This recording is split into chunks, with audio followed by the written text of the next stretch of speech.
DESIblitz.com.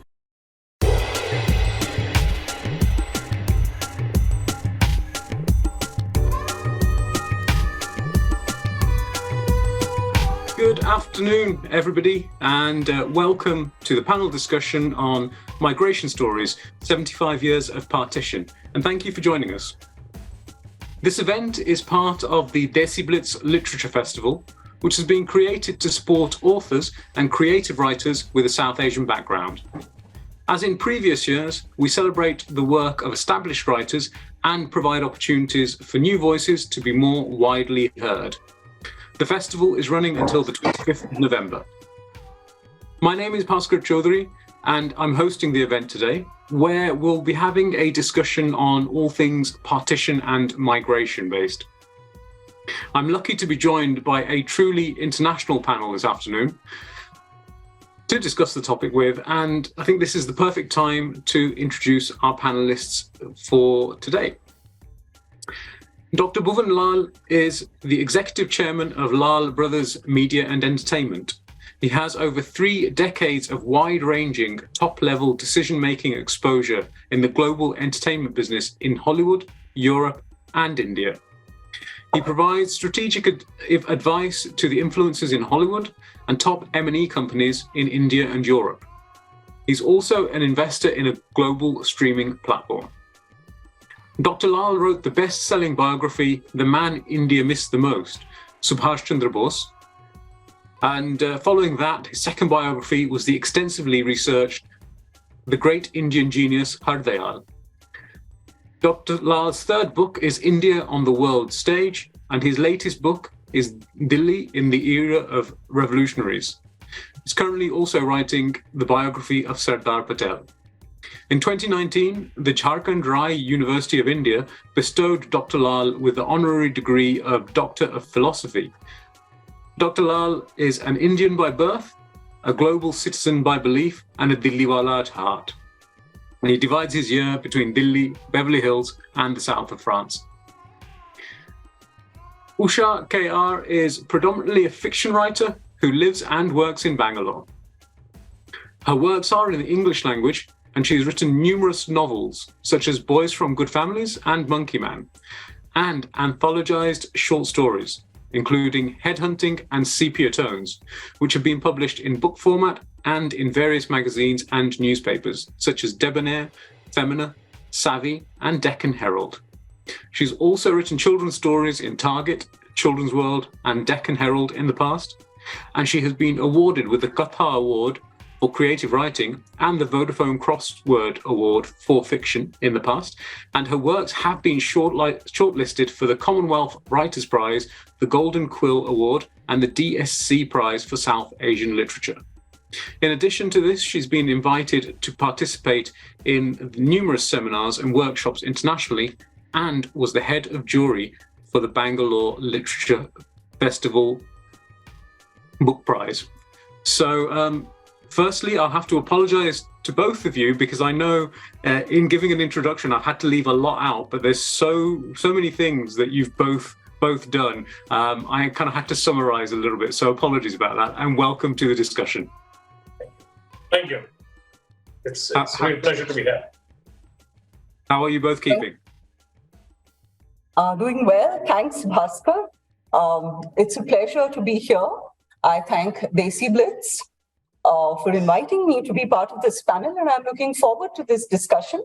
I'm glad to meet you and Dr. Bhuvan Lall, and I'm sure we'll have an interesting discussion. I'm also looking forward to learning more about what Dr. Lall has to say and what you have to ask us too.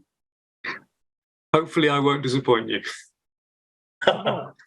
Same here. Thank you, Mr. Shah. So to start with, if I may, I'd like to ask a slightly personal question. Now, partition occurred obviously 75 years ago. What are your personal experiences with partition, and how have you seen it affect your family? But personally, I can say my father was born in a part of India that's now in Bangladesh. So it almost it's almost as though part of people's identities changed overnight. What are your personal sort of experiences, or the things that you've seen in your family of partition? Can I start with you, Dr. Lall? Yes, thank you. I would have preferred listening to Ms. Usha's narration first, if that may be, but if you want me to say something, I can. My family has lived in Delhi for 300 years. We are among very few families that have that kind of history. So we did not actually move from Pakistan, what is modern-day Pakistan, to India. But nevertheless, 1947 was an incredibly difficult year, probably the darkest year in the history of this country. More specifically, because people didn't move as part of migration. They moved in misery. They were traumatized. This was not voluntary. Mm-hmm. There was a wave of hatred across the country based on religion. And that wave engulfed the life of millions of people and transformed 10 million lives minimum across the borders. Mm-hmm. People came from northwest of India into India, and people from India went to west and east of India. The whole process was so haphazardly done, so difficult to accept in modern day that such a thing could have ever been even thought of. Uprooting people who had lived in villages for 600, 700, maybe thousands of years as brothers, overnight had to run away. And they lost their families, members of their family. They lost their valuables. They lost their lands. And it's not really migration. Because when I use the word migration in a modern context, it's more about an Indian citizen moving to UK or Europe or America or wherever else in the world. And that's voluntary. You want to go for studies, you want to go for better quality of life. But people had better quality of life in, for example, Lahore. And overnight, Lahore, with 50% population of being Hindu, it became a non-Hindu city, and everybody moved out to North India, which was sort of a different place for them. The quality of life changed, the food, the dress. As citizens of Delhi, we saw the whole process of the partition of the country up close and personal. The decisions were made in Delhi. Mm-hmm. And the refugees came packed in trains. 3 lakh, 4 lakh people came. The demographics of Delhi changed overnight. People from Delhi moved to Pakistan. There were riots on the streets. There were 72-hour curfews. This was also the time of monsoon, as you know, July, August, September. And in that period, it was, because of historical reasons, there were issues that we had to deal with relating to health issues. There was craziness of all kinds. There was no food, there was no shelter, there was rain, and there was no sort of law and order. This is a period which people say of that time, they remember, people I've talked to, when law was not law and men were not men. So we are talking about a very horrendous period. And so migration really doesn't give the whole picture. It's limits. It's very limiting. What we need to say is, ethnic cleansing is probably what happened on both sides of the line. And the line was made on the whims and fancies of the British. So, they just wanted to carve a nation where there was no real need except a political need. The people were never asked. If you really believed in democracy, you should have had a vote, whether people from this part of the world wanted to go to that part of the world or that part of the world wanted to come here. None of that happened. It was totally arbitrary. And then I must make one last point. It was done in weeks. And it was done in such a grotesque manner that Pakistan became independent on 14th of August. India became independent on midnight 15th. The map of modern day Pakistan, modern day India at that time was revealed on the 17th. So for 2 days, the whole country didn't know which part of the country is where, which village will be where.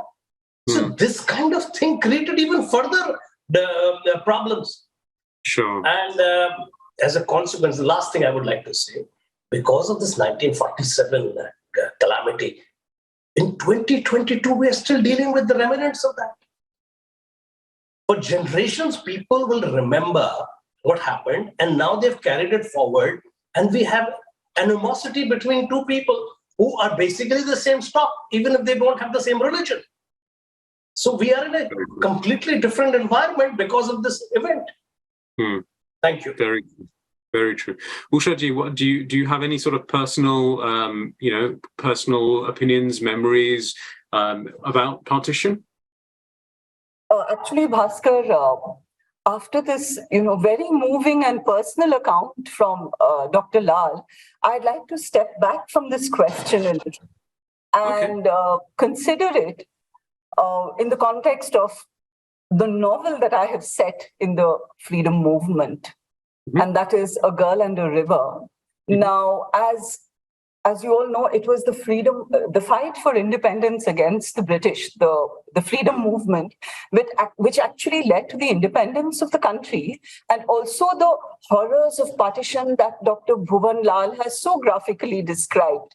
This kind of, the senseless violence. However, in the south of India, this immediacy, this states or provinces being torn apart and people being resettled against their will, that we didn't witness that to that degree or in that manner. So when I say that I'm stepping back, I'm looking at it from a literary point of view. The horrors of partition or the stories of partition have been the subject matter of literature. There has been a lot of literature on this. Something like Kuratulain Haidar's Kadariya, or Bhisham Sahni's Tamas, the stories of Sadat Hasan Manto, they come to mind. But what I am talking about is how the freedom movement, the currents, the fire of the freedom movement, how it affected a family in a very small town in the princely state of Mysore. That is the subject of my novel and what I was interested in, what I pursued. As you know, that in British India, there were the British presidencies, chief of them, Madras, Calcutta and Bombay, which were directly ruled by the British. And then you had the princely states, which were ruled by Indian rulers. And they were, nominally sovereign or independent, but the British had a hold over them. And there was the British commissioner or the resident who kept tabs on what was happening. So in a very small town in the princely state of Mysore is where my novel A Girl and a River is set. And it is about a family. There is the lawyer Mailaraya and his independent-minded wife Rukmini, and their children Setu and Kaveri. Now, this is a well-to-do family, educated and progressive. Women are given the right to make up their own mind. But at the same time, and of course, it is set in the 30s and 40s. So the fervor of the freedom movement, the various campaigns, particularly the influence of Mahatma Gandhi, is something that spreads to this small town. And as it happens, Mailaraya and his son, they are conservative. They are followers of the British. They feel that Swaraj is premature, that India is not fit for self-government. But his wife Rukmini and Kaveri think otherwise. They are Mahatma Gandhi's views create a churn in their mind. They follow him, and Kaveri participates in a Quit India march, a demonstration, and which is organized by a revolutionary Sham, who is a follower of Subhas Chandra Bose and the Forward Bloc. And for the first time, there is a police firing in their small town, and it has disastrous consequences. So the consequences are felt for several generations. This in brief, is the kernel of my story. Now, you asked me about, let me tell you how I came to this story. What were the personal experiences, if I can call them that? You see, it began with the relation of some very casual snippets, anecdotes, memories. Actually, it was just kind of a whisper in the wind that I would get from from family members, the older family members. And what struck me was the innocence of those statements. They were not aware that at some point, they were whatever they had participated in, that they were witnesses to history. They were not aware of that. And that seemed, to me, that was something that made me gather many such incidents. For instance, my aunt, she said, oh, when I was a girl in a very small town, Mahatma Gandhi paid a visit, and he gave a lecture, a speech in the Maidan, and there was such a big crowd. I said, oh, I see. And what was it that he said? She said, none of us understood what he said because he spoke in Hindi. So, these were the kind of stories, so to say, anecdotes that I collected. And then there was another family member whom I met at an event, and her father, everybody knew that he was a Gandhian and that he had held a position in his small town in the Indian National Congress. And as we were conversing and as we were about to part, she said, we've written a book about the life of my father and the events that he took part in. Now, this was a privately published book. It was written in Kannada, and I think it was privately circulated too. I don't think there was much of a circulation. But when I read that book, it was a trove of stories, of detail, the kind that you would not find in the history books. And what I found was, the Satyagraha movement of Mahatma Gandhi, the pillars of it, they seem to have touched people in these small towns to some extent or the other.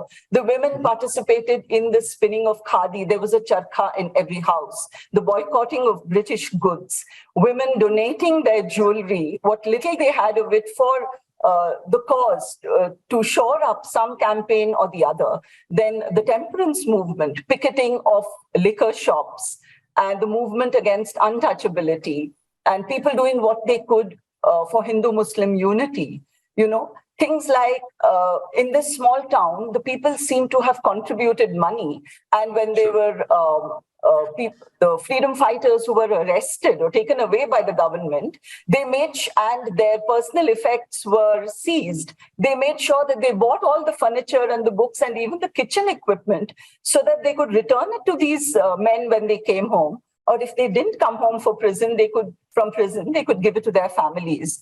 So when there were so many such stories, and I thought that, well, there is a story there. And when you look at stories set in 1930s and 40s, the Mysore state in English, what I could find readily, there was Kantapura by Raja Rao. It's a kind of classic.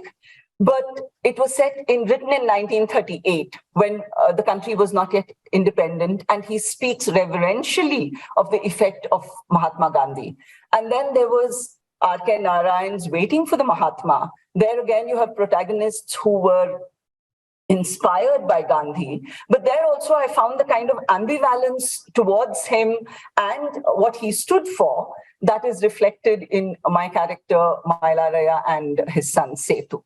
So this is how I thought that there was a book here that is worth writing. On the one hand, you have the hard facts of history, and then you have these hesitant little stories. And I thought I can provide the bridge in the form of this story about this family in A Girl and a River. It's really, really interesting. I was going to come to that later on, but I think we've covered a lot of that already. Now, again, for both of you, if we stay with you for now, Ushaji, and I'll come to you, Dr. Lall, with this question next. When you began your writing careers, I mean, you're both obviously very, very passionate about the topics of partition, and with yourself, Ushaji, as well, with migration as well. When you were starting your careers, were these topics that you consciously wanted to cover? Were those the sort of topics that drove you to want to start writing? Ushaji, if I could ask you first. Yeah.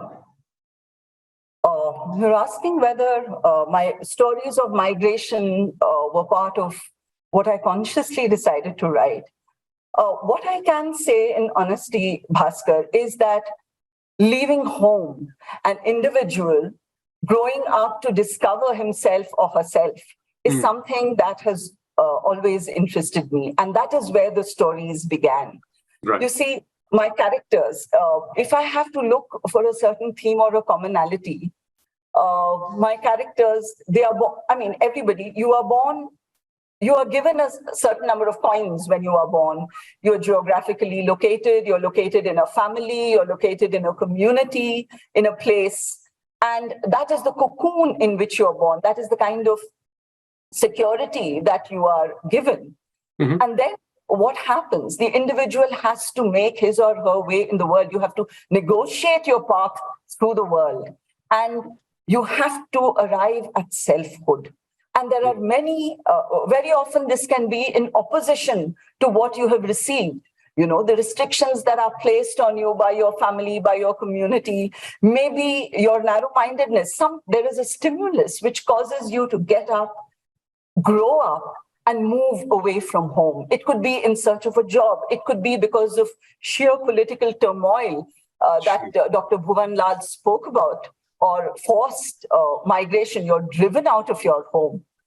Now, my stories have not touched on that. It is about people who make certain decisions, who move out, and how they deal with the rites of passage from a childhood, a state of innocence, to one of knowledge, where they become full individuals. They realize their potential.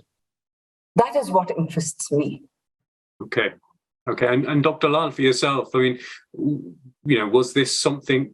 Was this what made you want to start writing, to talk about, these great people that you've written about? Bhaskar, thank you. It was very fascinating to hear Ushaji speak about her book. I entered this territory like an average Indian guy, sheerly out of curiosity, trying to figure out what did actually happen. And my original intent was to make movies about the Indian freedom movement. And I researched a lot. And then that research took me all over the world, and I found out that there were some characters and some individuals of exceptional brilliance who were painted out, who nobody knew much about. In fact, their stories were completely hidden from the mainstream history of India. And as students of school, college, we never heard of these names, and we didn't know much about them. And that inspired me to do a lot more research on these subjects. Eventually, I have written 4 books now, but my initial book was The Life of Netaji Subhas Chandra Bose. Now, it took me 20 years to write that book. I went all over the world wherever he went.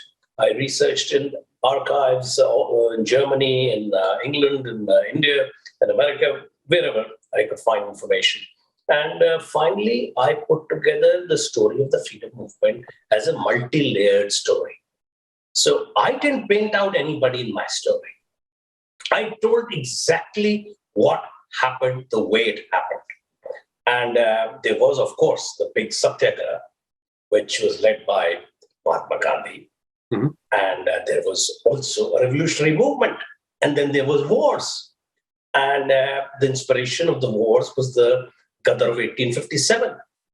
So that led to creation of the Ghadar Party in America, which nobody knew about. And I had to research a lot more about that, and led to the story of Lala Dayal, which is an absolutely fascinating figure from Indian history. The most unusual man you would meet anywhere in the world, even now. He spoke and taught in 17 languages, remembered 5,000 books just, on the top of his head. Cracked every exam, was intellectual of the highest stature on planet Earth, and a very pleasant and a cultured man to meet. Mm-hmm. But he was a revolutionary.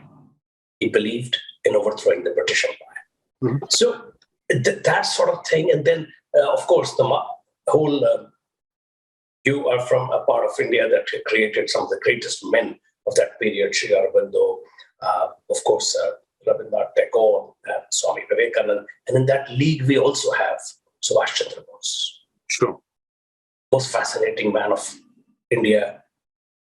I mean, the kind of things he did, it's impossible to explain to people that sort of sacrifice, that risk, that difficulty he undertook to ensure that India became free. Mm-hmm.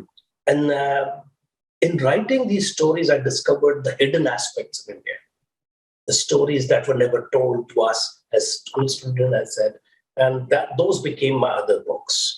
So it's a voyage of discovery, you can say. And it's also, at some level, a deep-seated sort of satisfaction which I have now after seeing that my work actually has translated to a realization by powers that are today running this country that there needs to be a course correction. It doesn't need to revamp, it doesn't need to rewrite, but probably a course correction and a multi-layered approach to the entire historical period of Indian freedom movement. The statue of Netaji Subhash Chandra Bose came up on 8th of September this year at India Gate, the most prominent place in the largest democracy in the history of the world. Mm-hmm. And also, at my request, 14 district parks of fairly large size have been named after 14 people who contributed to Indian freedom movement and were not so well known. And one of those parks is named after Dayal. Amazing. So, I mean, one of the questions I actually had for you about your books, I mean, obviously you've written about, Lala Dayal, who maybe a lot of people don't know about. And Subhash Chandra Bose as well, is more well known, but again, a lot of the facets maybe people don't know about. And you're working on the biography of Sardar Patel. Now, was it just, was it when you kind of went into your research of the history of India that you felt that these people had the stories that really needed to be told? And is that why you chose to write about them? Yes, precisely that. You see, the story of Mahatma Gandhi and the Congress movement is fairly well known. And some of the revolutionaries are also repeated again and again. But the bigger players in that period, Lala Dayal's Gadar Party movement inspired the freedom movement at a time when the Congress Party and the rest of the group did not even dream of independence. We're talking about 1911, 12, and 13, 14, pre-First World War. And he was recruiting Indian soldiers from the First World War to fight the war of independence in India. And a lot of things happened in that time. So that didn't, come through in our history books. So it was important to tell the world that story. And similarly with Netaji, a lot of stories are known, but a lot of stories are unknown. So that's why I chose those two subjects. And finally, I have now started researching for and almost completed my book on Sardar Patel. And an amazing figure in the post-independence era. From 1946, September 1st to the last day of his life, he was dealing with the most difficult situations that could come up. Mm-hmm. He was dealing with partition. He was dealing with the states which Usha spoke about. The situation at that time was the British wanted to create a third country called Princesstan. And he was dealing with that. He was dealing, of course, and within that with Kashmir and Junagadh as well as Hyderabad.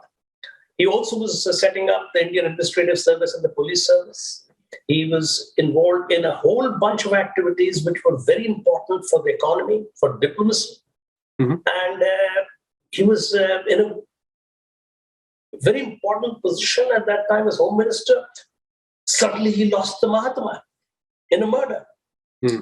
So assassination. So, he had a heart attack. His health started failing. So Sardar Patel, we have a fantastic statue in India now, and a lot of people talk about him. Still very little is known about him. What made him Sardar Patel? And what did we learn from his life? Yeah. So those aspects will be revealed in my book and some of the other stuff. So the research is going on. I've got some details which have never been published before. So I would, at a later event of DESIblitz, I'll be very happy to present something on Sardar Patel for you. Now, if I'm not mistaken, your book on Netaji Subhash Chandra Bose is going to be made into a feature film and TV That's series? the plan. That's the plan. And your book, Delhi in the Era of Revolutionaries, is being made into a web series. Can you come again? Sorry, I was saying, and your book, Delhi in the Era of Revolutionaries, is being made into a web series? That's right. That's my latest book. So what I did, I had in my research, I found sort of smaller stories. Yeah. Of course, there was the story of Netaji and the INA and all that. Now, Delhi from 1857 to 1947 was sort of the capital of a lot of things that were happening. Sure. And I wanted to sort of focus on that and get my, specifically because 75 years of independence, the government of Delhi wanted to do something relating to Delhi in the independence movement. And in that, I discovered the lives of people like Behan Satyavati, a girl who, inspired by Mahatma Gandhi, inspired by the movement, did whatever she could. Aruna Asaf Ali, another very unusual person. You don't find those kind of individuals in modern day India. And of course, they were our revolutionaries. The famous picture of Bhagat Singh in his hat. He cycled from Nai Sadak to Kashmiri Gate and in a restaurant, in a photographer's shop, got that picture taken along with his colleagues. And they knew what they were up to. And they volunteered to surrender. They could have run away. They could have gone anywhere in the world. And they were just young men. They gave up everything. They had careers ahead of them. And those people, also, I brought out in my books a very unusual fact which we don't talk about too much. People from all sections of society, different faiths, different languages, different caste, different sort of regional associations, they came together for the freedom of the country. These things didn't matter. Yeah. And we must bring that out for the modern generation.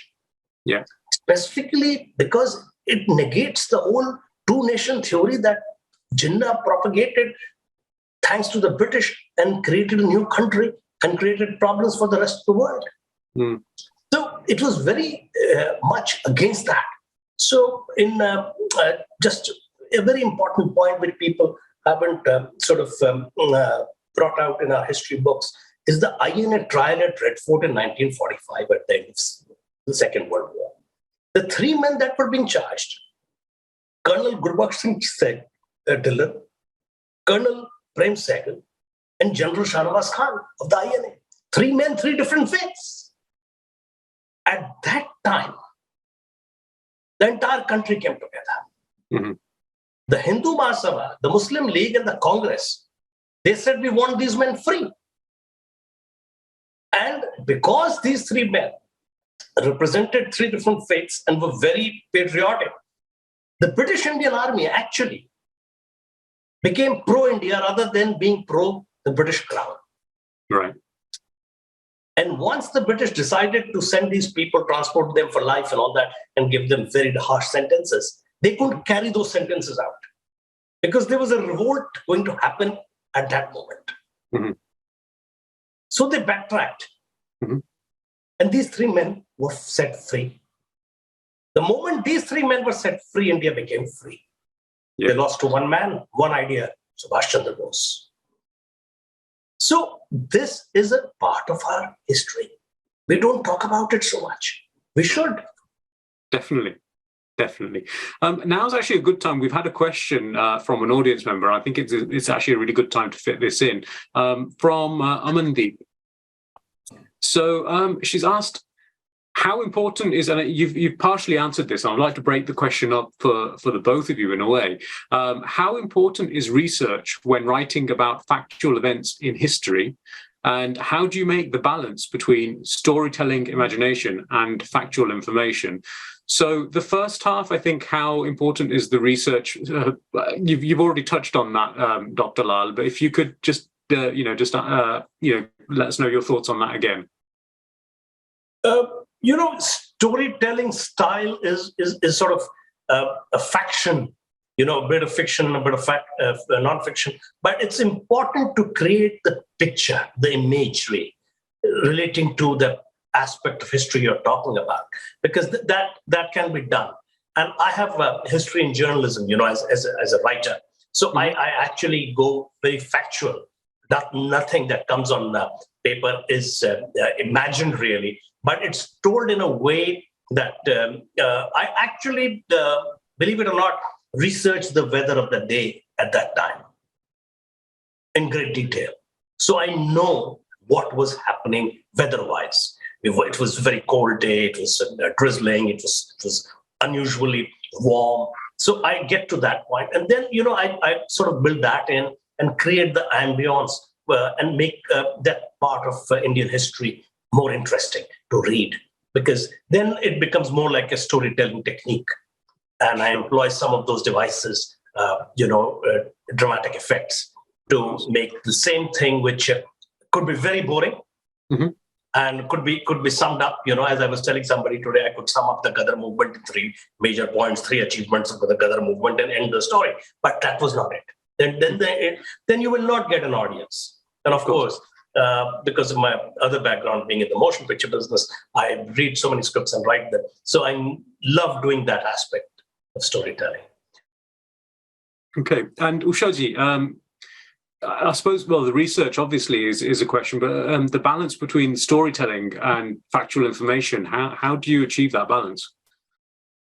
Actually, I'm glad of this question, because this is something that I have grappled with, particularly when I was writing A Girl and a River, or even with other novels, but more so Girl and a River, because it is a work of historical fiction.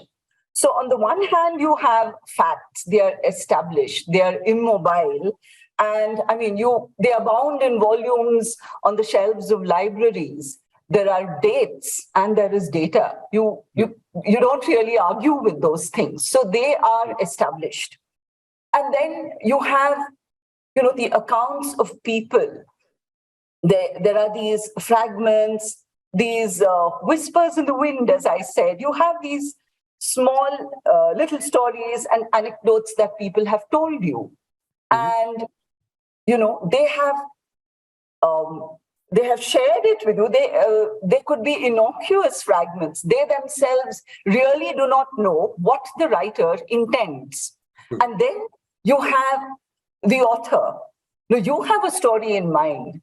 You want to use the material that you have, whether it is the personal stories that have been told to you, whatever you've gathered, that pile, and you want to make a bridge to the actual facts. There has to be balance. There has to be some kind of harmony, and you also have to get your story in. Yeah. Now, this was in A Girl and a River. You see, when you are writing about your characters, characters who have lived in the 30s and 40s. Sure.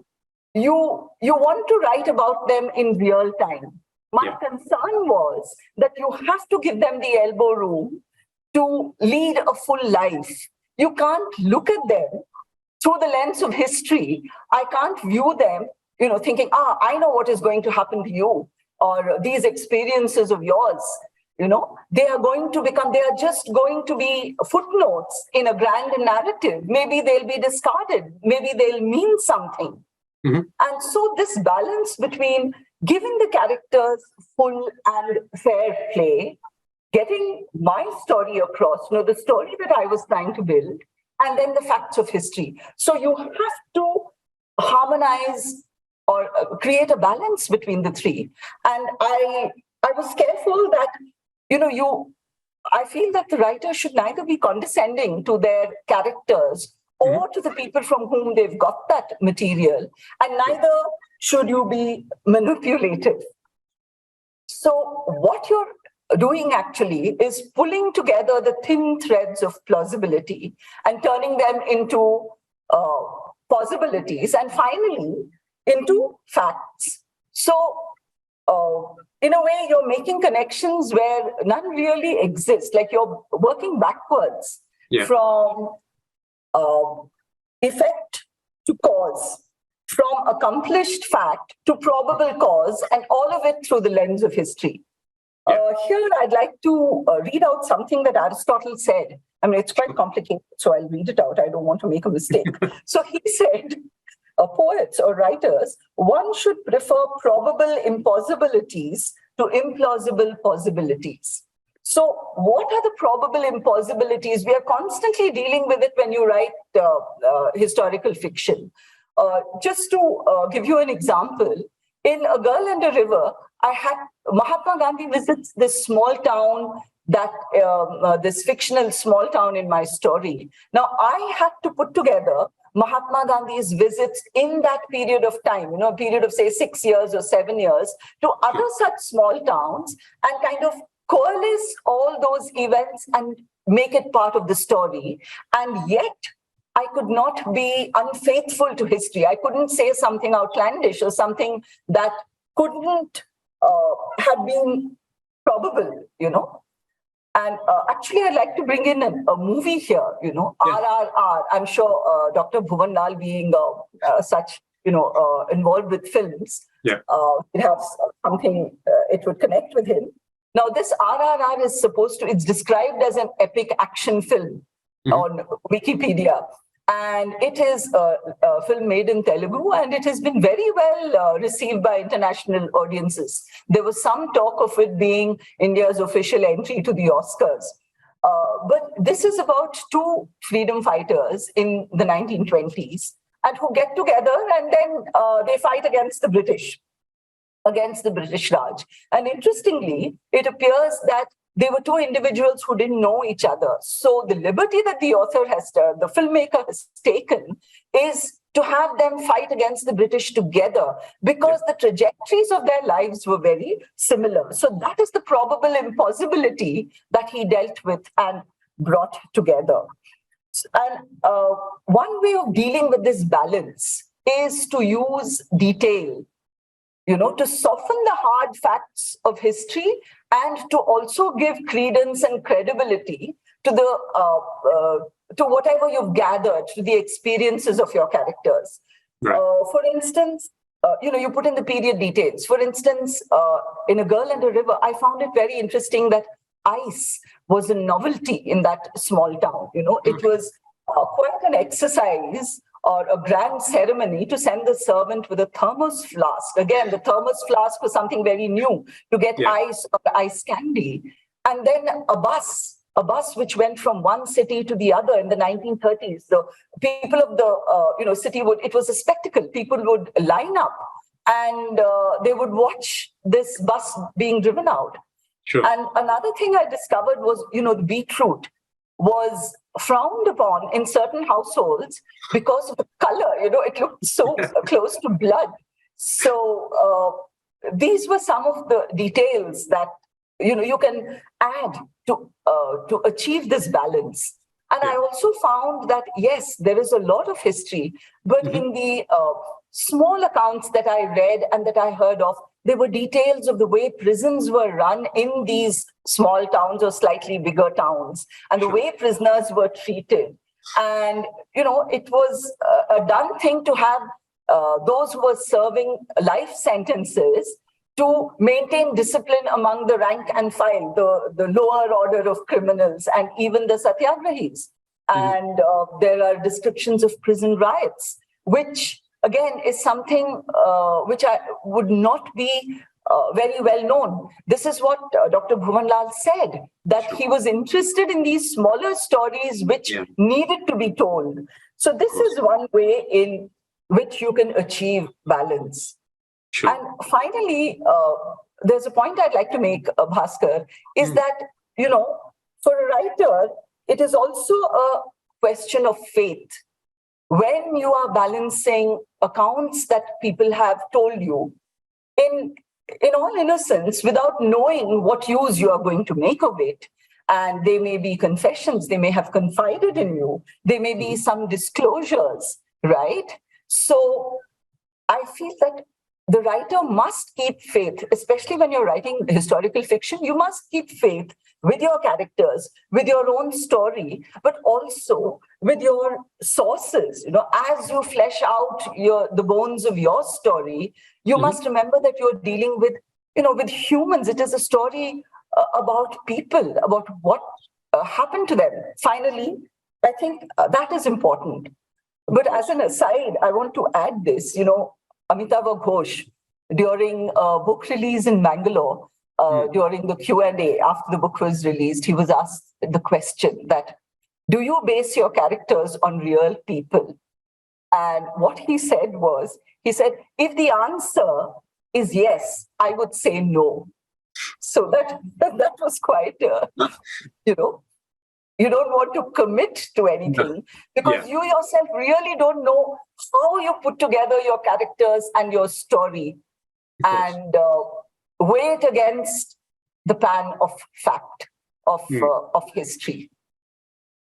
Thank you very much for that answer. And if any of the participants, if you do have any more questions, please enter them into the Q&A box, and we'll try and get to them a little bit later on.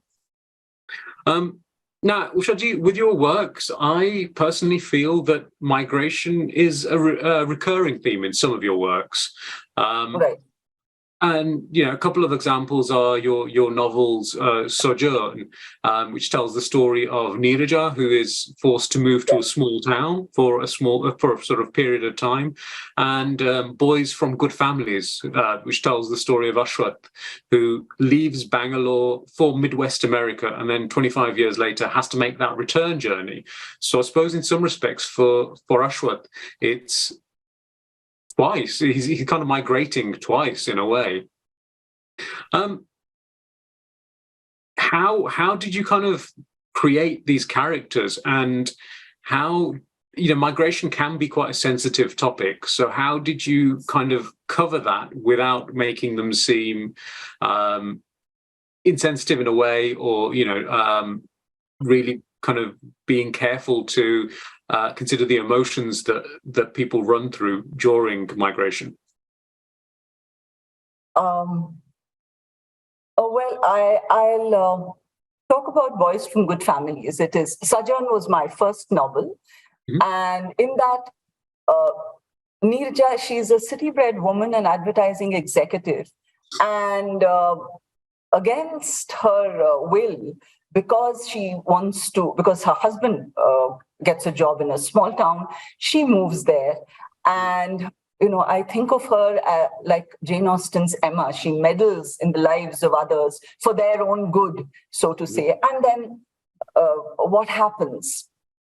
She may mean well, but it disrupts the lives of others. Yeah. But I'd like to talk about Boys from Good Families. Sure. Now, we know that the history of human history is made of migrations, right from the first man who moved and group of people who moved out of Africa to different parts of the world, and they populated the world.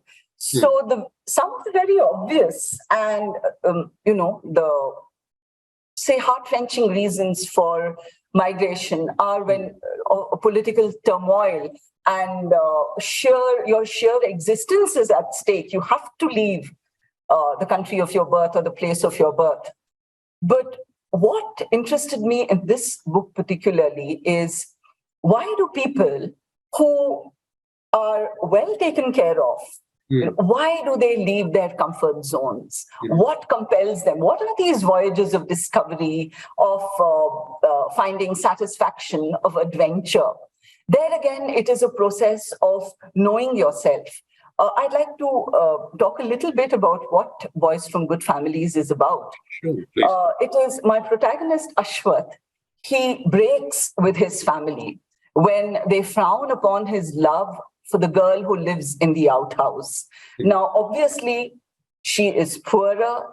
she is not educated, and she belongs to a different caste. Now, this doesn't matter to him, but what he realizes is that he has led a very sheltered life. It is the question of family and community which has sustained him. And, the Socratic dictum about the unexamined life not being worth living. So he sets off, and where does he go? But, America is the beacon of freedom. And he goes there to study and to make a life for himself. So that is the reason, seeking this nebulous, elusive thing called freedom. And so what exactly do people want? What are the notions of success? How do you make a successful life out of where you have migrated? And how do you see yourself in your own eyes and in the eyes of others? That I'll show them I've made a good life. Sure. So how does that weigh up? And the other aspect of, the migration story is, what about the people who are left behind, who did not have the option to migrate? In Boys from Good Families, Ashwath's sister, Savitri, she has to hold the pieces of the family after he leaves. The responsibilities in conventional Indian households, the son of the family is supposed to perform certain duties towards his parents and his sister, and she is left to cope with it. And then again, when you migrate, you go to a new country. It is a place like, say, America. Ashwath is not exactly a pioneer. He's not hacking through forests and building log cabins and encountering dangerous animals or something. It is a fully developed country. You're hoping to make a place there that it is going to give you shelter, ashray. So when he goes there, you see people, the thing that really is not very obvious. You just say, okay, I'll go there and get my pot of gold. But that is a country which has its own trajectory, its history. And there is a way in which, people live there. There are some societal mores. It has its own history. He encounters people who have participated in the counterculture movement, anti-Vietnam War protests. And he also realizes that the economy is very slippery. It is very volatile, the uncertainty of the economy. And you have, the notorious pink slip is always waiting there. And he suffers at the hands of the mortgage industry. And so 25 years later, he comes back home because the house belongs to him to claim his inheritance. So the other aspect of the migration story is the return to your roots, so-called roots. That is also part of migration. If you come back home, what exactly, have you closed the loop? And where are you at home? Are you at home here or there? Everywhere or nowhere? Or are you kind of, hanging in between, like it's the Trishanku Swarga? Trishanku was a king who was the recipient of a boon and a curse. The boon was that he would ascend to heaven in his bodily form. The curse was that the gods would not allow him to come to heaven. So he was pushed up by one boon, and he was pushed down by the curse, and here he was hanging in between. And when Ashwath comes back, he finds that the place that he left has changed almost beyond recognition. His home, which was a kind of a white elephant, has now become prime real estate, property which is kind of, which you can kill for. The city has changed. His family has changed, and the country, which, for instance, when he leaves, the government has a grip on the economy, but now that has eased. LPG, at one time, LPG used to be liquefied petroleum gas, but now it is liberalization, privatization, and globalization. They have had full play in the Indian economy and society, and the city of Bangalore has been a kind of a poster boy for these changes. It is as if LPG has kind of grown and it's been cultivated in the petri dish of Bangalore. And he comes back and he finds that things have changed immensely. And his nephew and niece, they have thrown down the gauntlet. Yes, they are bold, they are assertive. Their modes are very different. They are more inclusive. They are ready to do the things that he had been afraid to do. But at the same time, they are vulnerable. They are extremely vulnerable, as young people are everywhere. So this is what boys from good families, or in any story, even in, say, Monkey Man, which is set in the the technology revolution in 2000, when Bangalore became the the Silicon Valley of India. There are people who migrate from villages to Bangalore. The other thing is, how ready people like Ashwath or whoever migrates, how ready are you to take on everything that freedom entails? Do you have it in you to grapple with everything that freedom throws at you without the cushioning of family, of community? And so that too is a tale of migration. The migration plays a part in Monkey Man, in that you have people coming to Bangalore. And at that point of time, Bangalore was a city where you could live an anonymous life. It was a city of opportunity, and you could make a life for yourself. But there again, questions of identity and home, and whether a completely impersonal city, which doesn't stop to ask how you're doing, what is the effect that has on the migrant? So there's a question that comes there. Sorry. So with with how you've described Monkey Man, and with Ashwath's character from Boys from Good Families, it seems that almost displacement is almost hand in hand with migration, because even when Ashwath returns to home 25 years later, he's displaced because everything has changed so much. Do you think the two are linked? Displacement and migration, yes, in the sense, home need not necessarily be a physical place. It is also a state of mind. And when you leave home, you migrate, you come back. Again, it depends on where you are in a state of rest, where you feel, I am at home here, I'm comfortable, this speaks to me, my mind is at rest, and I can reach out to realize my full potential. For want of a better word, my soul, the kernel, which is really me, I can realize my true blueprint. I can become myself. That is what really matters. And well, if people are displaced, they find it may not be a continuous state of mind, but if you find it in different places for short periods of time, then that is home. Okay, it's very interesting viewpoint. I never really thought of it like that. Speaking to you about that made me think whether displacement really is as a part of migration.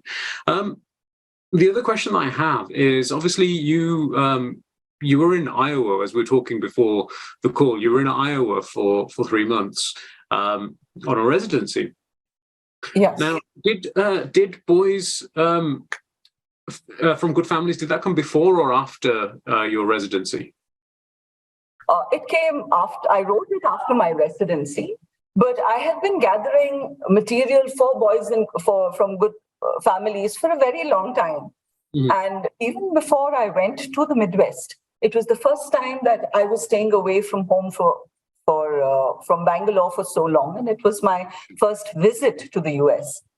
But I have been speaking to a lot of people, migrating or voluntary displacement from India to the US to study. It is very, very common, actually. So I have been speaking to a lot of people who attended universities in the Midwest in the 70s and 80s.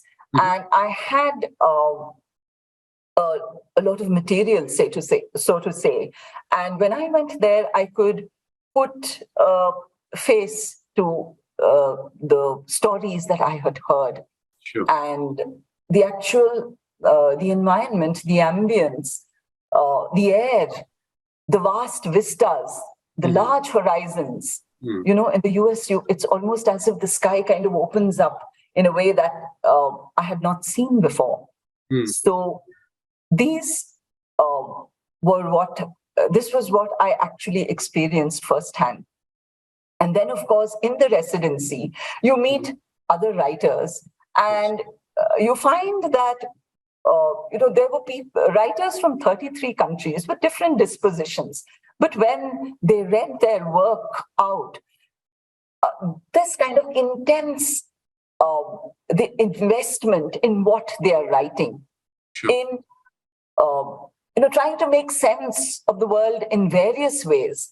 Either it is through their characters, or it is by experimenting with form through poetry or through short fiction. There was some really very revealing fiction, which was, I think it's called spot fiction. And so these were the kind of literary forms and stories that I was exposed to, and we all shared with each other. And, without making it sound like a cliche, you come away thinking about the universality of concerns and how people are basically trying to deal with the same things. There is the universality of human concerns, and so writerly concerns. Only you deal. There are so many different ways, and thank God for that, because that is what the creativity of writers is all about. Sure. So they deal with it so very differently. That was my takeaway from my stay in Iowa. It's amazing. Now, I could spend all afternoon speaking to you, but unfortunately, we are out of time. That hour has gone very quickly. It's been a fascinating conversation, and I'd like to take this opportunity to thank yourself, Ushaji, and Dr. Lall, who had to leave the call a little bit early, for giving us your time this afternoon or this evening for yourself.